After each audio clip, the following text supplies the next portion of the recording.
Hola, buenos días. Nuevamente, quienes saluda a su maestro de Ciencias Sociales, Harold Rodríguez. Y como pueden ver en la pantalla, el tema que veremos el día de hoy es la colonización de América, que si usted lo quiere ver en el texto más ampliamente, lo va a poder encontrar en las páginas 160 y 161.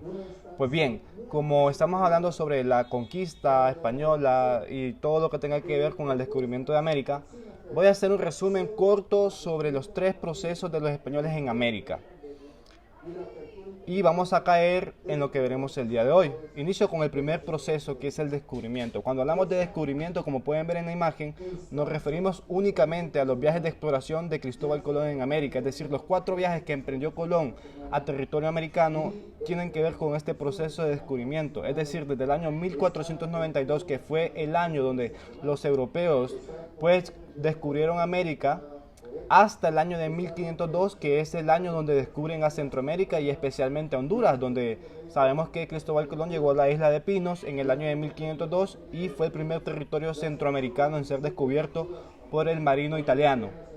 Entonces, todo lo que tenga que ver con los viajes de exploración, a ese proceso le llamamos descubrimiento.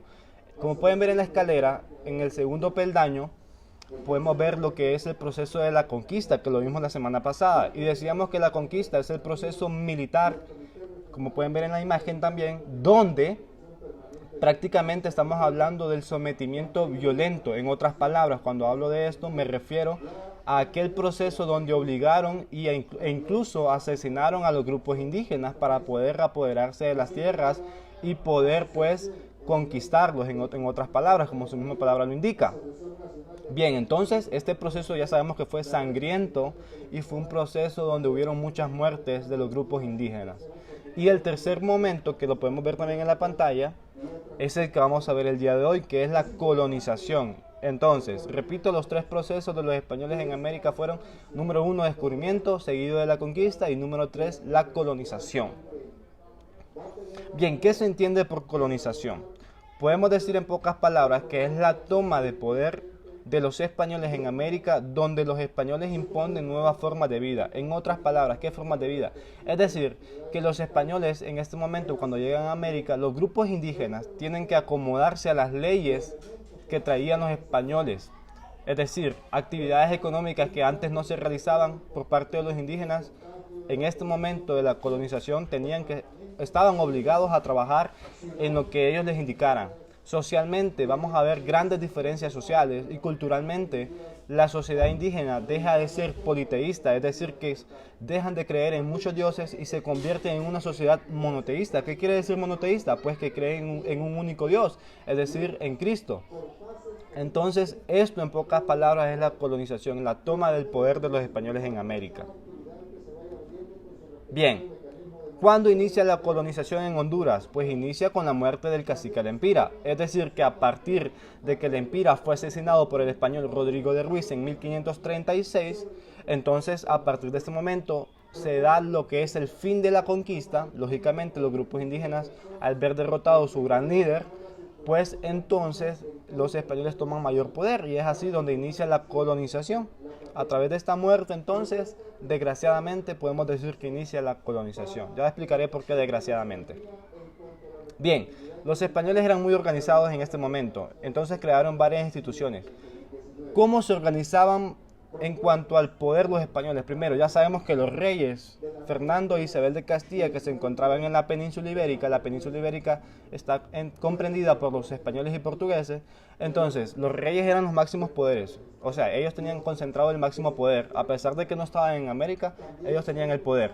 Ahora bien, ellos delegaron otras formas de organización o instituciones, como ser los virreinatos, que eran los segundos al mando. Es decir, como decimos actualmente, los reyes actualmente podrían ser un presidente y los virreinatos podrían ser un vicepresidente, por ejemplo. Entonces, ¿los virreinatos en qué se encargaban? Pues un virrey era el representante del rey en América. Es decir, que eran los que trasladaban las órdenes de Isabel y Fernando de Castilla al continente americano. Entonces esos eran los virreinatos, que eran 4 en América. Ya lo vamos a ver cuáles eran. Luego estaban lo que eran las capitanías generales, que su función era mantener el control militar. Es decir, que si un indígena se rebelaba, o un grupo de indígenas se rebelaba, entonces la capitanía general, a través de sus militares españoles, pues los obligaban a seguir órdenes. Luego seguía la Real Audiencia, que esta era la que se encargaba de aplicar leyes, es decir, que si un indígena, según ellos, entre comillas, incumplía las órdenes de España, entonces la Real Audiencia se encargaba de encarcelarlo y finalmente, pues, a veces hasta castigarlo de una manera grosera, de una manera fuerte. Y el ayuntamiento era el gobierno local, como pueden ver en la pantalla, de las ciudades. Es decir que, por ejemplo, Comayagua, Tegucigalpa eran pequeños ayuntamientos, pequeños poblados. Y era como decir actualmente pequeñas alcaldías, para poner un ejemplo. Entonces estas eran las instituciones españolas: el virreinato, capitanía general, real audiencia y el ayuntamiento.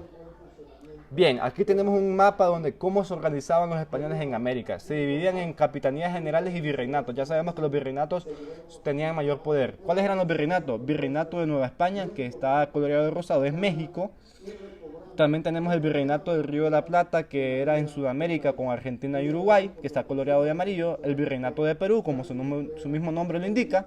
Y el cuarto virreinato era la de Nueva Granada, que era comprendido por Colombia y Panamá. También habían capitanías, que eran las que estaban abajo de los virreinatos. En el caso de Honduras, pertenecía a la Capitanía General de Guatemala.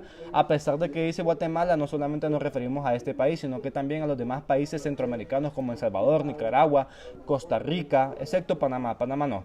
Panamá, ya dije, se encontraba en el virreinato de Nueva Granada. Entonces existían otras capitanías, pero voy a resaltar el de Honduras, que aparece en el color morado. Entonces ahí están las capitanías y principales virreinatos de España en América. Ok, habían diferentes actividades económicas en la colonia. La principal era esta, la minería, que ya sabemos nosotros que aquí obtenían lo que era el oro y la plata, que era trasladado de América a España. Otras actividades importantes como la agricultura, ya sabemos como algunos cultivos que trajeron los españoles, que fueron implementados en América y en Honduras especialmente, y también la ganadería, como por ejemplo los españoles sabemos que fueron los que trajeron los caballos al continente americano. Entonces a través de estos animales pues se realizaban diferentes actividades económicas, como ser la ganadería. Ok, todas las sociedades en el mundo a través de los años siempre han tenido pues niveles económicos y sociales. Lastimosamente existe esto, pues en la colonia no fue la excepción. Habían 5 grupos sociales en los que se dividía. Los que estaban más arriba eran los que tenían más poder, y los que estaban más abajo en la base de la pirámide son los que no tenían poder y eran los más despreciados y maltratados. En este caso, como pueden ver en la pantalla, los más poderosos eran los peninsulares. ¿Quiénes eran los peninsulares? Pues los peninsulares eran los españoles nacidos en Europa, nacidos en la península ibérica.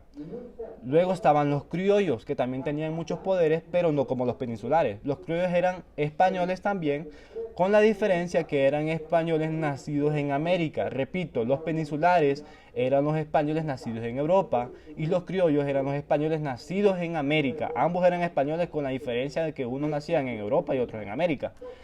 También tenían muchos poderes económicos, pero no tanto como los peninsulares, vuelvo y repito. Luego estaban los mestizos, que ya sabemos que es la unión entre un español y un indígena, que la mayoría de nosotros somos mestizos, y también hubieron otros mestizajes como los zambos y también los mulatos. Luego estaban los indígenas, que los indígenas conformaban el grupo social más numeroso en aquel momento. Ya actualmente ya sabemos que son menos. Y finalmente los negros, que fueron traídos porque... ¿Por qué fueron traídos los negros de África? Porque los indígenas estaban quedando muy pocos, entonces ya habían pocos trabajadores, entonces tuvieron que traer del grupo negroide a América, y fueron al final, en la época colonial, el grupo más lastimado, el grupo más maltratado en América. Entonces eran 5 grupos sociales: los peninsulares, criollos, mestizos, indígenas y negros. Ok, ahí tenemos un ejemplo de las imágenes, nuevamente la misma pirámide, nada más que con imágenes. Los peninsulares, los criollos, los indígenas, los mestizos y los negros. Ahí está. ¿Cuántos años duró la colonia? Aproximadamente 300 años. Por eso en nuestro himno nacional, en la cuarta estrofa, menciona sobre los 3 siglos que estuvieron pues dominando los españoles en América. Entonces 300 años, 3 siglos en otras palabras. Y recuerdos de la colonia española actualmente. ¿Cómo podemos ver que los españoles estuvieron en América? Bueno, pues los españoles construyeron varias edificaciones como las iglesias, por ejemplo la iglesia de Los Dolores de Tegucigalpa y la catedral de Tegucigalpa, ambas en el centro de Tegucigalpa, fueron construcciones de la colonia española, donde, imagínense ustedes las clases sociales, miren cómo se diferencian acá. La iglesia de Los Dolores era para la congregación solo para indígenas, aquí no entraban españoles, solo era para indígenas. Y la catedral fue construida para los españoles, solo para la congregación de españoles, es decir, que los indígenas tenían prohibido entrar a esta iglesia. Entonces vean ustedes las grandes diferencias. Ok, entonces esto ha sido en pocas palabras el resumen que les acabo de dar sobre la colonización, y así usted podrá resolver la guía número 10 que se le acaba de enviar. Recuerden enviar las guías pendientes y que Dios le guarde y le bendiga, cuídense mucho y espero verles en el próximo video, aunque les comentaré de adelantado que el día martes tendremos una clase de Zoom, así que nos veremos en esta clase. Dios les bendiga y les guarde.